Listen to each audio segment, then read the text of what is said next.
Kung fan ka ng Philippine history, malamang narinig mo na si Juan Luna, yung pintor. Pero narinig mo na ba yung madilim na bahagi ng kwento niya?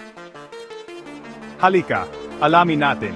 Noong September 23, 1892, isang eskandalo ang gumulantang sa komunidad ng mga Pilipino sa Europa. Si Juan Luna, yung sikat na pintor ng spoliarium, nawala ng kontrol dahil sa selos at galit. Sa Paris pa mismo, binaril niya ang asawa niya, si Paz Pardo de Tavera, at ang nanay nito, si Juliana Goricho.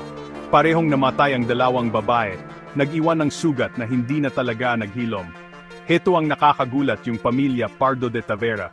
Sobrang impluwensyal at matatalino, parang elite class ng Pilipinas noon. Yung kapatid ni Paz, si Trinidad, malaking pangalan sa propaganda movement, kasama pa si Jose Rizal. Pagkatapos ng trahedya, grabe ang impact. Hindi na mapigilan ang pag-uusap ng mga Pilipino sa Europa at ang pamilya Luna at Pardo de Tavera.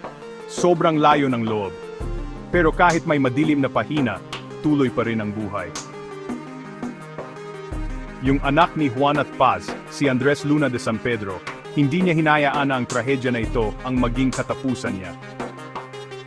Lumaki siya at naging isa sa mga nangungunang arkitekto ng Maynila. Imagine, siya pa ang nag-design ng Crystal Arcade. Ang kwentong ito ay paalala sa atin, kahit ang mga henyo ay tao lang din. Sa likod ng bawat obra maestra, may mga struggles at kwento na baka hindi natin lubusang malaman.